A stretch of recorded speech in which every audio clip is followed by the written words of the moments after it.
You're listening to the Living Mandala podcast. My name is R.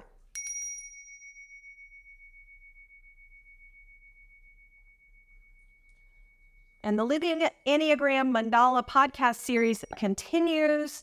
We're going to be diving into the helper type 2. I am joined by Joanna Douglas. She is the proprietrix at at Insight Coaching. My bad, Joanna.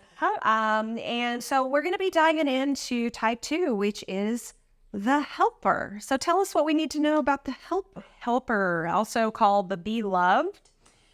This is this is one of my favorite types because they're just oftentimes very, very sweet, but they seek to please others. And they do that to evoke affection from someone else. They're boundlessly generous, offer help.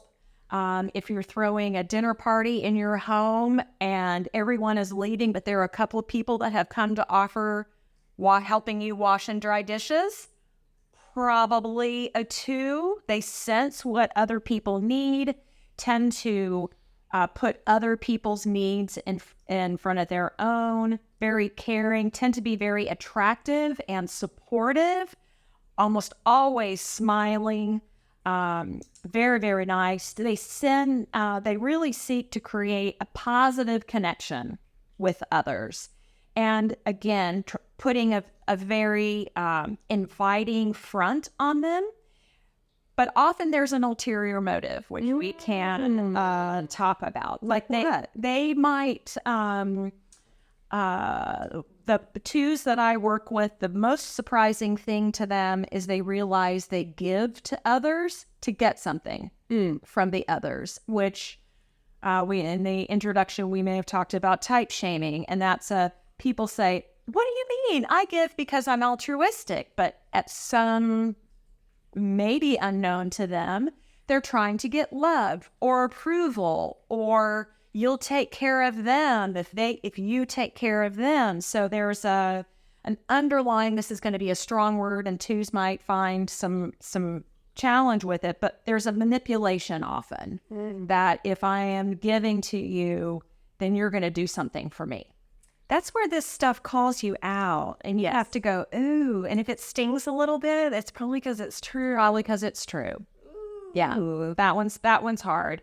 But these are just really lovely people to be around, right? They're almost always in a good mood, lots of compliments to other people because they're trying to, again, create a positive interaction and relationship with you.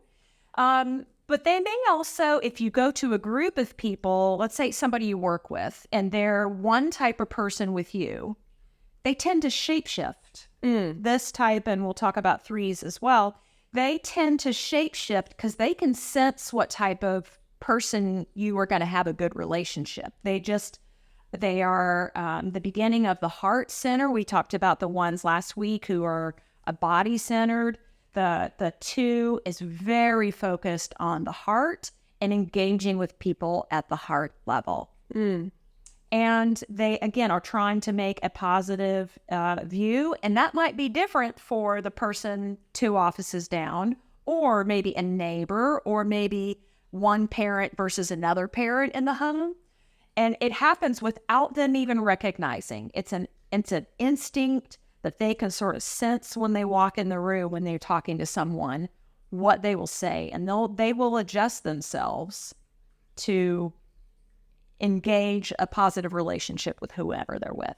They sound kind of strategic in that way. I think you could say that in how they relate to others. Yes, but again, on the unconscious level and at the very beginning of someone's growth path, that's generally how you might. And once you start getting into this, the challenge for all of us who are studying the Enneagram, or particularly any other type of personality typing, is to go around typing people. Oh, you smiled at me, you're a 2. I don't want you to manipulate me, right? So we don't want to type others. But again, people can be on the beginning of a growth path, or they can be on the other side of it and sort of take those nuggets and things that are the best parts of it. But yes, that's the 2. Fascinating. So in terms of the correspondences, based on everything you just said, I'm linking Venus to the two, driven by relationships, care, and nurturing.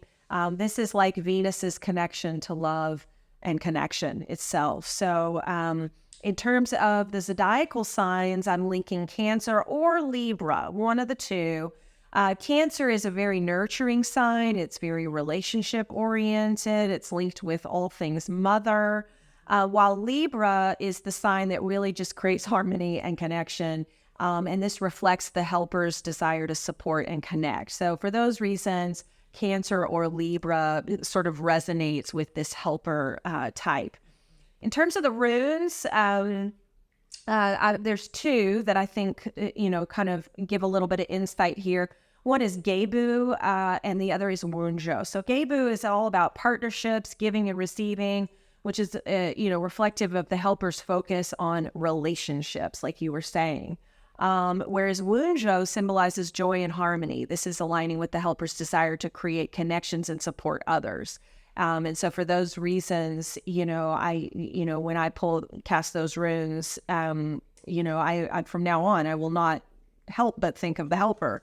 For those reasons. Of course, the chakra, there's all chakras of the house series that Dr. Bill Barnard and I did. There's a whole episode on the heart chakra. You said it yourself. It's heart-based. It's a heart-based type, all about love, compassion, connection with others, helping, doing the dishes. Those are all very loving things to do. The helper is very clearly, the right name, moniker for this type. In terms of the tarot, there's two. The Empress, card number 3, the helper and the Empress both embody, nurturing, compassion, creating a safe space for others. And then the other card would be the World card, number 21. And, both the helper and the World card represent connection, fulfillment, and a sense of wholeness. We didn't say the word wholeness. I was using, strategic and, the kind of these other words, but, there does seem to be like the desire of the helper to like close the loop and to make things, complete and whole and harmonious again. In terms of, a 2, the helper and, sort of how they keep house and what it's like to live with one. It seems like the helper is about creating a warm and inviting space for others, perhaps, maybe prioritizing the comfort of guests, even. Absolutely. Of their own. Yeah, this type has a tough time not only recognizing that they have their own needs, but asking for what they need can be really hard. So they may actually, if they have someone that they're living with that has a more clear view about how they may want the house to look, they may subjugate their own needs and desires for the house at the behest of partner or whoever, whatever they want, because I don't want the relationship. Like, I really want to preserve the relationship. Right. But yes, they will be very warm and welcoming with guests. They won't forget to, invite you to take your coat off or, those types of things. There will be a fair amount of caretaking and warmth from this type. Well, and going out of their way to make their home feel welcoming, and anticipating guest needs, like you're saying, and keeping things well stocked. We don't run out of tea and that's right, little snacks when people come over. That's right. But to your point also, one of the weaknesses of this type and how it manifests in the house would be neglecting their own needs in favor of keeping other people comfortable, and they might struggle to set boundaries and. So anyway, I can see some real pitfalls with this type as well. So, living with a 2, you've kind of said it, this is somebody that, you live with day in and day out, and they might be anticipating. I mean, it sounds great, live with them too, doesn't it? On the beginning of their group, yes, they eventually learn how to draw some boundaries and stick with them. But yeah, from that, you get whatever you want. Right. Well, and, in terms of being sensitive to this type, and being a good roommate, a good partner, a good mom, a good parent, a good, kid to a 2, is recognizing that they, might be neglecting themselves. And so, what kind of reciprocation as, a house partner can you offer, that like, oh, they're just letting me decorate the whole place because they don't want to contribute their opinion. Because I think reassuring a 2, if you're co-decorating or cohabitating with 2, reassuring them that expressing their interest and their preferences is not going to damage the relationship. I think making sure that and reassuring the 2, especially if they're at the beginning of their growth path, that the relationship is solid. And if they want a red table there versus a blue table there, I didn't listen to all the color ones, but I will. I don't know if a red thing depends on the placement. Okay, we'll get there. But I think that level of compassion, as we mentioned with the 1s last week, but the 2, and just maybe sort of leaning into when you notice that someone is just agreeing with everything you say. Right. And, in terms of like how messy or how not messy a 2 is, I can see this one being, I could envision some really tidy 2s and I could envision some really messy 2s, because it's not really about the tidy factor like the 1. It's more about, it's about the relationships. That's right. And I would venture to guess that a 2 home is probably one of the more likely to actually be a little chaotic and a little less orderly, because again, the focus isn't on having things in order or thinking about how things are ordered. It's how does this thing feel? Yeah. And if they feel a certain way in their room with things not totally lined up, measured, they're going to be okay with that, because their metric or their measurement stick for a great house is how does it feel when you walk in? Right. Yeah. Very sensitive to me. Cool. Okay. Anything else to say about 2s before we close this episode? The helper.